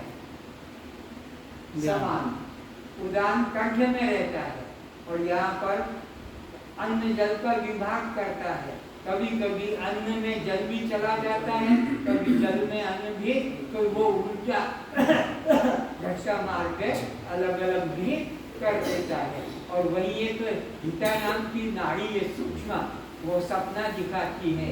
सपने में जो सच्चता दिखता है, छोटी सी बारीक, बाल के भी 1000वें भाग से छोटी होती है, तो वो उसका काम है। और ज्ञान पूरे शरीर के अंदर रहकर शक्ति देता है। तो ये पांचों प्राण मेरे दृश्य हैं, और मैं पांचों प्राणों का दृष्टा सदैव दृश्य से अलग रहता है। ये जो मैं आपको बात बता रहा हूँ, ये सारे विस्तार से पंचीकरण एक पुस्तक है, पंचीकरण या विचार चंद्रोदय, उसके अंदर आपको विस्तार से ये मिलेगा। पीछे आवाज आ रही है ना? बोलो। तो जब पीछे आवाज आती तो बार बार क्यों उठाते हो? नहीं कम हो रहा है। नहीं आती आवाज तो फिर बताना, ये बार बार पीछे चला जाता है। इसको कुछ टाइट कर दो ताकि। अच्छा, अब मन और बुद्धि की बात करते हैं। ये तो 15 की बात होगी, 15 तत्व दृश्य है और आप 15 के दृष्टा। अब मन संकल्प विकल्प करने को मन कहते हैं, संकल्प विकल्प करना को मन कहते हैं, और बुद्धि निश्चय करने को संकल्प विकल्प करता मन कहलाता है। संकल्प विकल्प करता मन कहलाता है। कभी चंचल, कभी शांत, कभी क्रोधी, कभी लोभी, कभी मोही। एक मन के धर्म है, काम, क्रोध, लोभ, मोह, चंचल, शांत, संकल्प विकल्प। ये दृश्य और का दृष्टा। मैं मन नहीं और मन मेरा नहीं, मन तो है सूक्ष्म शरीर का। ये दृश्य और का दृष्टा शब्द जब भी आ जाएगा तुम अलग हो। जहां तुम्हारे को आ गया मैं दृष्टा, बस दृष्टा है ना, वो उधर और हम इधर। उसका ना दुख, ना चिंता, ना भय, हमें कुछ छुएगा नहीं। और अगर वो अपने को मान लिया तो सारा दुख तुमको छुएगा। तो अब बुद्धि लिखो, बुद्धि में नहीं, बुद्धि मेरी नहीं, यह हम सूक्ष्म शरीर की है। बुद्धि में नहीं, बुद्धि मेरी नहीं, सूक्ष्म शरीर का है। यह मेरा दृश्य है, बुद्धि मेरी दृश्य है और मैं बुद्धि का दृष्टा हूँ। बुद्धि का मैं दृष्टा हूँ, बुद्धि दृश्य है। निश्चय करती है तो जानता हूँ, निश्चय नहीं हो पाता है तो भी जानता हूँ, याद है तो भी जानता हूँ और भूल गया तो भी जानता हूँ। तो बुद्धि भी रहना है, मन भी होती है और कभी बुद्धि की उल्लू भी होती है। तो ये दृश्य और मैं इसका दृष्टा। ये 17 तत्व मैं नहीं और ये 17 तत्व मेरे नहीं, मैं इनसे अलग।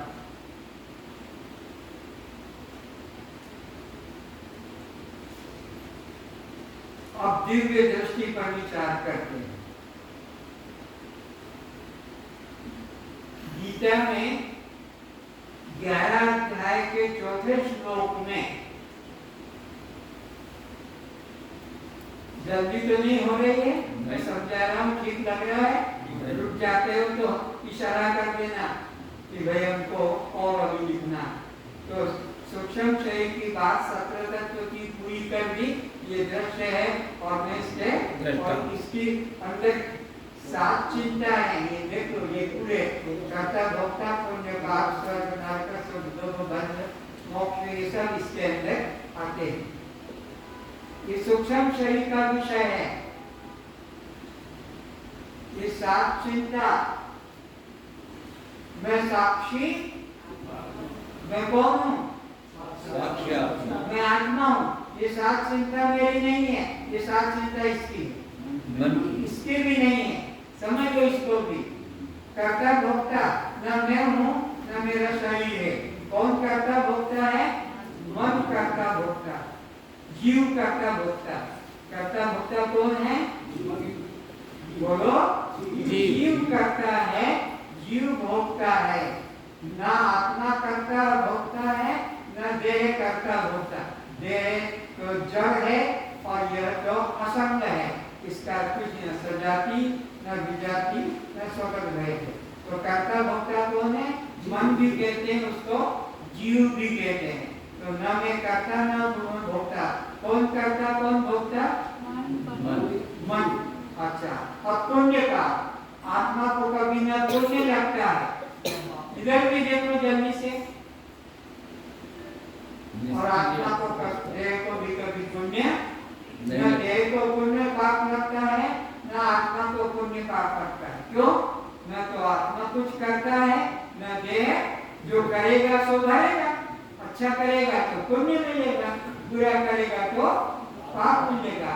आत्मा ना अच्छा करती है ना बुरा करती है। आत्मा तो साक्षी मात्र है, दृष्टा मात्र है। आत्मा में करने का धर्म नहीं, अपना धर्म जीव का। तो जीव भी करता है ये दो बातें मेरे में नहीं है। कौन कौन सी? न तो मैं कर्ता भोक्ता हूँ और न मेरे को पुण्य पाप छूते हैं। कर्ता भोक्ता भी मन है और पुण्य पाप भी मन को होता है। मन ही अच्छा कर्म करता है, दान धर्म तीर्थ का, और मन ही चोरी डकैती हत्या मांस मछली खाना कुकर्म करता है, तो उसी को पाप करता है। तो तस्त्वम दृष्टा साक्षी मैं दृष्टा साक्षी आत्मा। समझ आई? मैं कौन हूँ? दृष्टा साक्षी। अब तीसरा कर्म है स्वर्ग नरक। सुख स्वर्ग नरक। स्वर्ग नरक। तो आत्मा कभी न स्वर्ग जाता है और न नरक जाता है। शरीर भी किसी का ना स्वर्ग जाता है ना यही पैदा होता है और यही जला दिया, यही 84 के चक्कर में चलता है। और ये आत्मा तो हरि व्यापक सर्वत्र, उसमें न तो आना है ना जाना है। स्वर्ग वैकुंठ नरक पाताल सब छोड़ रखी सब में आत्मा तो हरि व्यापक सर्वत्र। तो ये स्वर्ग नरक किसका धर्म है? जीव भी स्वर्ग जाता है और जीव ही कब स्वर्ग जाएगा? दान धर्म पुण्य करेगा, पूजा पाठ करेगा तो स्वर्ग में पहुंच जाएगा। लेकिन ये मुक्ति की प्राप्ति जो है वो तो आत्मा को ही होती है। तो स्वर्ग नरक भी कौन जाएगा? बोलो जीव। आत्मा को स्वर्ग नरक वो सब जगह समान, और शरीर को ही जला दिया जाएगा, न इसको स्वर्ग जाना है न नरक जाना है। अब आ गया सुख सुख दुख। आत्मा तो आनंद घन है, आत्मा को न सुख होता है। सुख होता है किसको? जीव को सुख होता है और जीव को दुख मिलता है। जीव को, मेरे जीव को थोड़ी शांति नहीं, मेरे जीव में थोड़ा भी सुख नहीं, तो जीव को मेरे मन को ही सुख और दुख। आत्मा आनंद घन है, आत्मा आनंद घन है। आत्मा को पंचकोश में अभी समझाएंगे इसके बाद में। पंचकोश में आत्मा को आनंद घन कहते हैं। तो जीव को ही सुख होता है और जीव को ही दुख होता है। देह तो सुख में भी वैसा ही रहता है। राजा के कपड़े पहना दो, महल में सुला दो, कि भिखारी को शमशान में सुला दो। भिखारी शमशान में और राजा महल में। शरीर की दृष्टि से राजा को और भिखारी को शमशान में, लेकिन सुख दुख तो किसको होगा? मन को। नींद आने के बाद मन को तुमने कहाँ सुलाया? कौन उसके पास बैठा? पत्नी सोई है नींद में तुम्हारे साथ में, सुबह और उठ के चली गई बाथरूम और चांदी पुतिया आ गई, तो नींद में भी चांदी पुतिया को राजकुमारी समझ के जाओगे। तो नींद में रानी है कि जानी है पता नहीं लगता है, क्योंकि वो नींद के अंदर है। तो सुख भी और दुख भी किसको लगता है? जीव को लगता है। शरीर को कुछ पता नहीं, आत्मा को भी अब आता है ज्ञान अज्ञान। तो आत्मा तो ज्ञान स्वरूप है और देह तो पूरा जड़ है पत्थर की तरह, इसको तो पुनः ज्ञान है ना अज्ञान है। अब आ गया चंचल शांत। तो आत्मा तो सदा आनंद घन शांत स्वरूप है और देह जो है उसको तो न चंचलता से कुछ है न शांति से कुछ है। तो पत्थर की तरह, ईंटा की तरह। कुर्सी टेबल को क्या सुख दुख होगा? कुर्सी टेबल को क्या चंचल शांत होगे? तो वो से जीव भी चंचल, जीव भी शांत होता है। और बंध और मोक्ष, बंध भी आत्मा को कभी नहीं। आत्मा को कैसे कोई बांधेगा? तो आत्मा को मुक्ति की जरूरत तुम दृष्टा साक्षी आत्मा हो। ये बंध मोक्ष तो इसको जीव को होता है। तो बंध मोक्ष भी शरीर को नहीं, शरीर तो ज्ञानी का भी जैसा है, अज्ञानी का भी वैसा ही है। ज्ञानी का भी शरीर जल के राख हो जाएगा, अज्ञानी का भी शरीर जल के राख हो जाएगा। तो ये सातों की सातों चिंताएं सूक्ष्म शरीर जीव के साथ जुड़ी है। सातों की सातों चिंता किसमें जुड़ी है? सूक्ष्म शरीर बोलो जीव के साथ है, आत्मा में तो दृष्टा साथ के आत्मा न्यारा।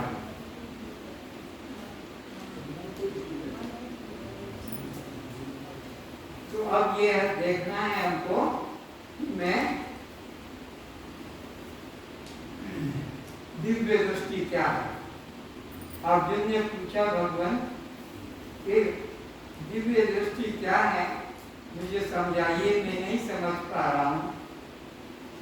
आप तो कहते हो कि ज्ञानी को दिव्य दृष्टि प्राप्त हो जाती है, तो मैं कैसे जानूं दिव्य दृष्टि? तो परमात्मा इंद्रियों के द्वारा जाना नहीं जाता है, इंद्रिय से गोचर वो अगोचर है। तो कैसे जाना जाएगा, उसका एक दृष्टांत देकर समझाते हैं। जैसे कि ये मिस्री है, तो मिस्री का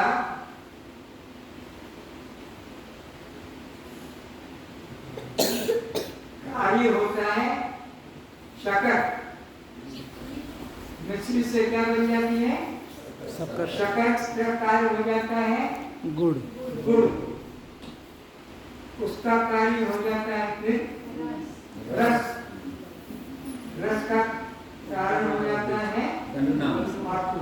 आखू का कारण हो जाता है मिट्टी। मिट्टी ना होगी तो कहाँ से बनेगा? इसका कारण हो जाता है जल। जल। जल का कारण हो जाता है और तेज। सूर्य। सूर्य का कारण हो जाता है यह वायु। वायु का कारण होता है आकाश। आकाश का कारण होता है तन्मात्रा। तन्मात्रा का कारण होता है अहम तत्व। अहम तत्व का कारण होता है महातत्व। महातत्व का कारण होता है प्रकृति। प्रकृति का कारण होता है माया, और माया का कारण होता है परमात्मा। तो मिस्री भी क्या है? परमात्मा। अब इसी तरह चप्पल भी परमात्मा कैसे हो सकती? तो चप्पल का कारण क्या है? रबर। रबर का कारण है वृक्ष। वृक्ष का कारण है पृथ्वी। पृथ्वी का कारण फिर वही जल, फिर वही तेज, फिर वही वायु, फिर वही आकाश, फिर अहम तत्व, महान तत्व, और वही प्रकृति, और प्रकृति से फिर माया, माया से शक्ति, और शक्ति से शक्तिमान परमात्मा। तो चप्पल भी परमात्मा है। आपको हंसी भी आ सकती है कि चप्पल कैसे, क्योंकि यहाँ पर सर्वत्र समान, हरि व्यापक तो सब जगह। तो ये क्या अलग रह जाएंगी? नहीं, सब में है तो इसमें भी है। चक्की में भी परमात्मा, और चक्की में परमात्मा को चक्की में भी देखा तुम। कीड़े छोटे छोटे, वो उसमें चेतन है कि नहीं? उसमें भी चेतन है। तो परमात्मा के लिए कोई जगह खाली हरि व्यापक सर्वत्र। एक राजा में जैसा है, भिखारी में भी परमात्मा वैसा ही है। दिव्य दृष्टि से कार्य को कारण दृष्टि में, तो सारा संसार कार्य है, इसका कारण कौन है? तो परमात्मा से एक जगत अलग नहीं है। इसीलिए तो कहा कि सिया राम में सब जग, सारे जग को भी क्या कह दिया? सिया राम। तो ये कार्य है और परमात्मा कारण। तो अब अपनी पत्नी को भी देखो सुभाष, परमात्मा सिद्ध करो तुम। अब तुम अपनी पत्नी को परमात्मा सिद्ध करो जल्दी से, जल्दी करो, मास्टर हो ना, सिद्ध करो। मिस्री से चप्पल से समझा दिया, इसी तरह पत्नी को सिद्ध करो कि परमात्मा। हर व्यक्ति अपनी पत्नी को, हर पत्नी अपने पति को परमात्मा कैसे देखेंगे? बोलो। बैठे बैठे पत्नी को देखो, उसका कौन है? तो पिता माता। उसके पिता माता ना होते तो पैदा कैसे होती? तो वो पत्नी का कारण निकला पिता माता, सास ससुर। उनका कारण उनके पिता माता, उनके पिता माता का कारण, उनके पिता माता का रजवीर। रजवीर का कारण फिर बनता है अन्न। वह अन्न। अन्न का कारण बनेगा फिर मिट्टी। पृथ्वी। पृथ्वी का कारण बनेगा फिर जल। जल का कारण बनेगा तेज। तेज का कारण बनेगा वायु। वायु का कारण आकाश। आकाश का कारण तन्मात्रा।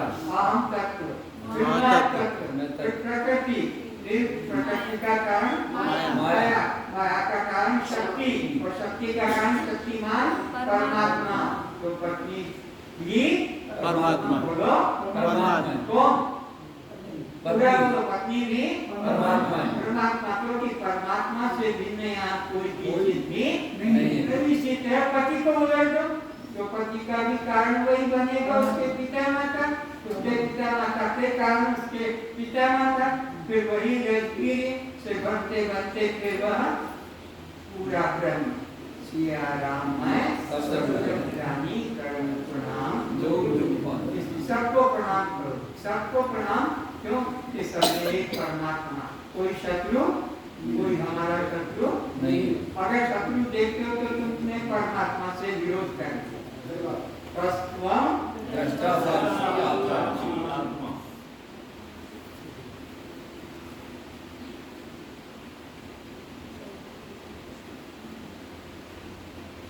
अब पंचकोशों को विचार करते हैं। हमारे नोट करो, 5 कोश हैं। अन्नमय कोश, प्राणमय कोश, अन्नमय कोश, प्राणमय कोश, मनोमय कोश, विज्ञानमय कोश, अन्नमय, प्राणमय, मनोमय, विज्ञानमय और आनंदमय। 5 कोशों से आत्मा रहित है। 5 कोशों से मैं आत्मा अलग हूँ। न मैं अन्नमय कोश में हूँ, न मैं प्राणमय कोश में हूँ, न मैं मनोमय कोश में हूँ, न मैं विज्ञानमय कोश में हूँ, और न मैं आनंदमय कोश में हूँ। मैं आनंदमय कोश से भी अलग, आनंदमय कोश का प्रकाशक, का साक्षी आत्मा। तो अन्नमय कोश क्या है? और इसको समझेंगे।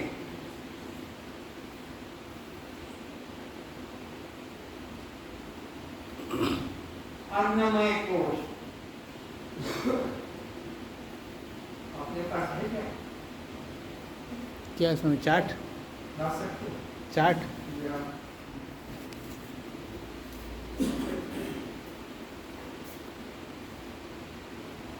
अन्न के द्वारा जो उत्पन्न होता है शरीर, उसको कहते हैं अन्नमय कोश।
अन्नमय कोश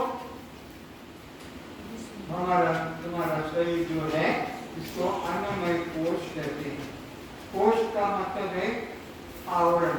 जैसे तलवार कोश में रहती है, मियान में कोश होता है, तो मियान भी कहते हैं। जैसे तिजोरी में धन। कहते हैं, आवरण भी कहते हैं। तो अब ये जो शरीर है, ये अन्नमय कोश कहलाता है। पिता माता के खाए अन्न से बना रजवीर, रजवीर से माँ के गर्भ में ये पलता है।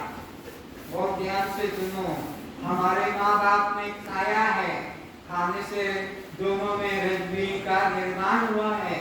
उन पति पत्नी का संबंध मैथुन से हुआ, उसमें से पुरुष का वीर्य स्त्री के रज में मिलकर गर्भ में 9 महीने में तैयार होता है। इस शरीर को अन्नमय कोश कहते हैं।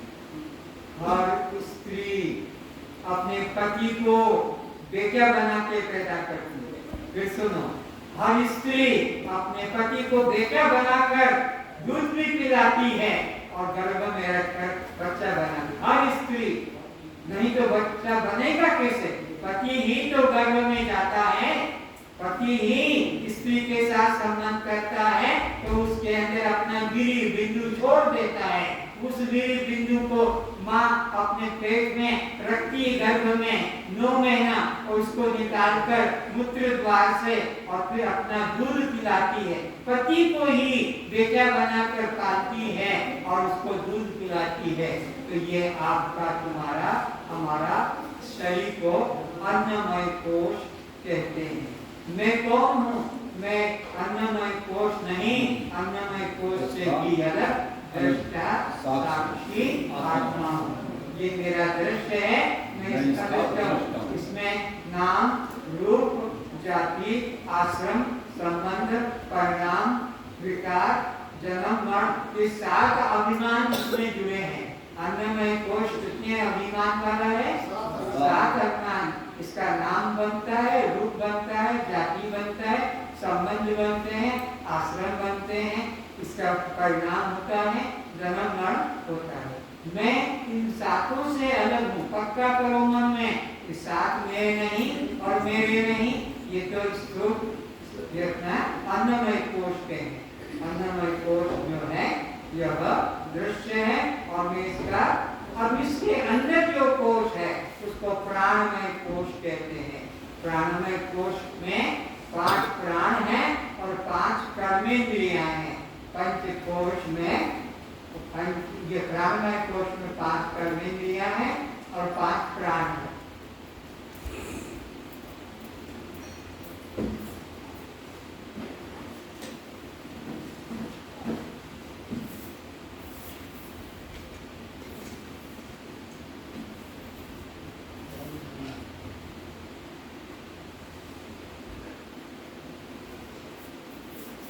है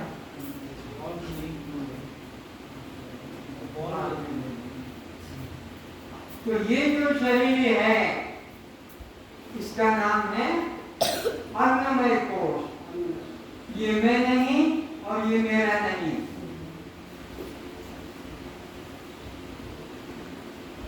ये दृश्य है,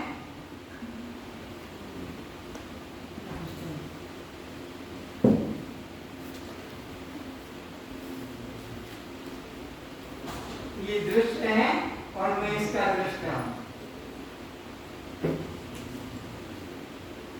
ये प्राणमय कोश आया, इसमें पंच प्राण है जो अभी समझाए। आप प्राण, अपान, समान, उदान, ज्ञान, ये 5 प्राण मेरे नहीं, मेरे नहीं। ये दृश्य और निष्ठा, भूख प्यास इसी को लगता है और जन्म मरण इसी पे निश्चित करता चाहिए। तो जन्म में भी ऐसा ही है, मरने में भी ऐसा ही है। लेकिन प्राण इसमें जब प्रवेश करते हैं तो ये जिंदा हाथ पैर हिलते जुलते हैं, काम करता है। भूख प्यास, इसको भूख प्यास न लगे। भूख प्यास किसको? प्राण को। तो ये मर जाएगा। ये जिंदा इसलिए कि ये भूख प्यास बढ़ती है, खाता है, इसलिए इसको अन्नमय कोश को सुरक्षा मिलती है। ये 5 प्राण और 5 कर्मेंद्रियां हैं। कौन कौन से? वाक, पानी, पाद, लिंग, गुदा। 5 कर्मेंद्रियां इसके प्राणमय कोश सभी के, जिनको ज्ञान है कि ज्ञान नहीं है। 5 इंद्रियां बोलने का भी काम करते हैं, पकड़ने का भी काम करते हैं, चलने का भी काम करते हैं, मूत्र मल का त्याग भी होता है। तो ये प्राणमय कोश भी मैं नहीं और ये मेरा नहीं, ये भी मेरा दृश्य है और मैं इससे अलग इसका मनोमय कोश हूँ। तीसरा कोश है मनोमय कोश। इसमें 5 ज्ञानेंद्रिय और 1 मन, 5 ज्ञानेंद्रिय और 1 मन है, इसको मनोमय कोश कहते हैं। जैसे अन्नमय कोश दृश्य है, प्राणमय कोश दृश्य है और मनोमय कोश भी दृश्य है। तो इसमें मन में भी जो आता है चंचलता, शांतता, काम, क्रोध, लोभ, मोह, ये सब मनोमय कोश है। अगर ये मनोमय कोश विष्णु में आसक्त हो जाता है तो दुर्गति का कारण बन जाता है, और ये मनोमय कोश बुद्धि के साथ जुड़ जाता है, सत्संग में चला जाता है, तो फिर ये मुक्ति का हेतु बन जाता है। तो मनोमय कोश भी मैं नहीं और मेरा नहीं, ये भी मुझसे अलग है और भी इससे भी अलग आता है, तो फिर उसको कहते हैं विज्ञानमय कोश। विज्ञानमय कोश 5 ज्ञानेंद्रियां हैं और मन और बुद्धि जो इसमें जुड़ जाते हैं। जिससे भगवान कृष्ण बैठे हुए हैं और अर्जुन रथ चला रहा था, तो रस्सी अर्जुन के हाथ में है, 5 घोड़े, 5 घोड़ों की रस्सी लगाम अर्जुन के हाथ में, अर्जुन और भगवान बैठे। तो इसी प्रकार ये विज्ञानमय कोश है, ये भी बुद्धि सत्संग में जुड़ जाएगी तो सद्गति को प्राप्त हो जाएगा, और ये बुद्धि मन के साथ जुड़ गई, मन विषयों में जुड़ गया, अधोगति में जाएगा। तो इस तरह से निश्चय करना है कि ये विज्ञानमय कोश बुद्धि जो यहाँ है ये भी दृश्य है, और मैं इससे बुद्धि को भी जो जानने वाला है, मन को भी जो जानने वाला है, प्राण को भी जो जानने वाला है, शरीर को भी जो जानने वाला है, सबका जो जानने वाला है वह साक्षी आत्मा मैं हूँ। तो इसमें से भी अहंकार को हटाना है। ये है विज्ञानमय कोश, अन्नमय कोश, प्राणमय कोश, मनोमय कोश, ज्ञानमय कोश, और अब इसके अंदर जो कोश निकला इसको कहते हैं आनंदमय कोश। तो यहाँ तक भी मैं नहीं हूँ।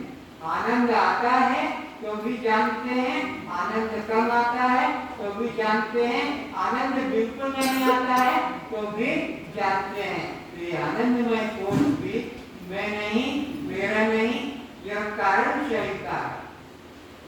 कारण शरीर से आनंदमय कोश निकलता है।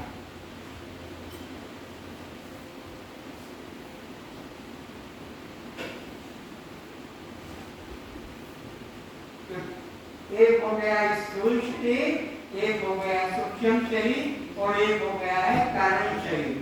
तो आनंदमय कोश का शरीर कौन सा है? कारण शरीर। कारण शरीर ये भी दृश्य है और आप इसके दृष्टा हैं। आनंद आता है तो भी जानते हैं, आनंद नहीं आता है तो भी कहते हैं ना, रात में सुख से सोया और मुझे कुछ पता नहीं चला, कुछ पता नहीं चला, ये अज्ञान कारण शरीर का है। सुबह उठकर कहता है रात में सुख से सोया और मुझे कुछ पता नहीं चला, ये अज्ञान कारण शरीर है। और इसका तुम्हारा क्या संबंध? यह दृश्य है और तुम इसके दृष्टा साक्षी आत्मा हो। तो यह सप्ताह नहीं है, सप्ताह है देने को। आसपास में कुछ है तो बंद कर दो, तो लाइट इसको ले लो,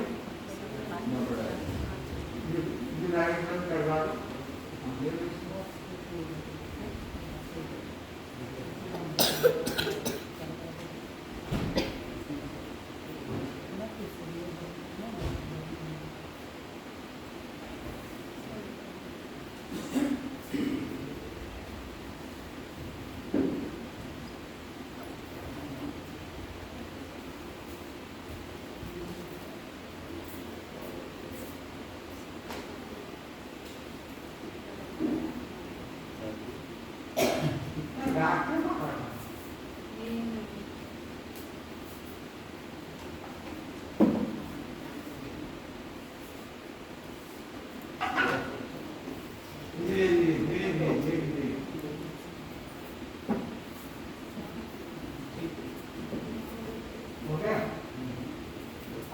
तो ये हो गया अन्नमय कोश, प्राणमय कोश, मनोमय कोश, विज्ञानमय कोश।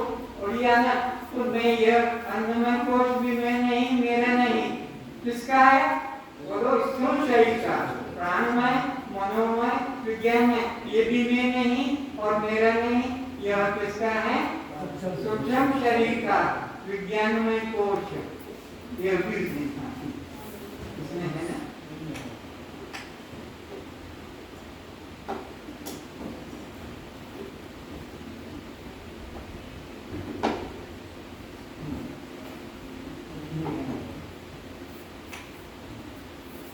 अब इसका भी जो प्रकाशक है वो मेरा रूप है।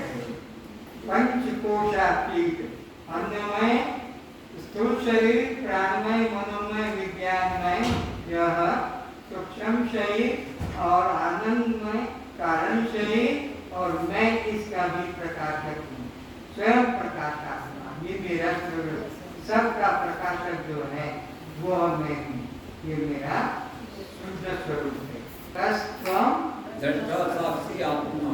तीन शरीर है, स्थूल शरीर यह पंचकोश पंचभूतों का, ये सूक्ष्म शरीर 17 तत्वों का जो बताया है, और कारण शरीर अज्ञान का है, और मैं इन तीनों शरीरों का स्थूल सूक्ष्म कारण का जानने वाला स्वयं प्रकाश साक्षी आत्मा।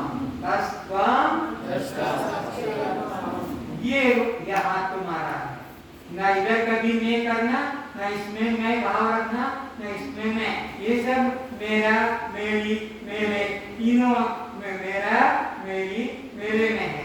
मैं इन तीनों का प्रकाशक, तीनों से न्यारा चौथा साक्षी आत्मा हूँ।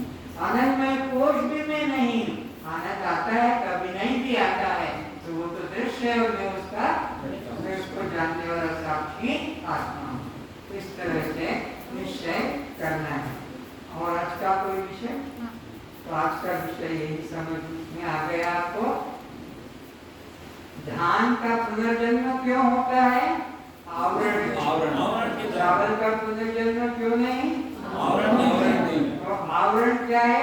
स्थूल शरीर भी आवरण है, सूक्ष्म शरीर भी आवरण है, कारण शरीर भी आवरण। तो ये आवरण में जब तक रहोगे तो पुनर्वृत्ति जननम पुनरपि मरणम, जन्मना और मरना पड़ेगा। और जब तुमने निश्चय कर लिया कि मैं ये तीन शरीर नहीं हूँ, तीन अवस्था जागृत स्वप्न सुषुप्ति, इसकी चर्चा कल करेंगे, तो यह मैं नहीं, मेरा नहीं, तो तीन शरीर का जो प्रकाशक है वो कौन? साक्षी आत्मा, यह मैं हूँ, यह मैं इनसे न्यारा हूँ। न आनंद को अपना समझना, न मन की समाधि ध्यान को अपना समझना, न इस शरीर को अपना समझना। ये शरीर भी मैं नहीं, ये मन चंचल दुखी सुखी कामी क्रोधी ये भी मैं नहीं, और आनंद आता है जो वो भी मैं नहीं, इनका जो जानने वाला वह मैं हूँ। अब प्रार्थना करें। सर्वे भवन्तु सुखिनः, सर्वे भवन्तु सुखिनः, सर्वे सन्तु निरामयाः, सर्वे सन्तु निरामयाः, सर्वे भद्राणि पश्यन्तु, सर्वे भद्राणि पश्यन्तु, मा कश्चित् दुःखात् भवेत्, मा कश्चित् दुःखात् भवेत्, सब सुखी रहें, सब सुखी रहें, सब निरोग रहें, सब निरोग रहें, सभी रूपों में एक परमात्मा को देखें, एक परमात्मा को देखें। इसलिए हमारे द्वारा मन वचन कर्म से किसी भी जीव को, किसी भी प्राणी को कष्ट न पहुँचाए, निंदा गाली न करें, मारपीट न करें, चोरी ठगी न करें, सब में एक परमात्मा देखें, सबको शांति मिले, हमारे द्वारा हमारे कार्यों के द्वारा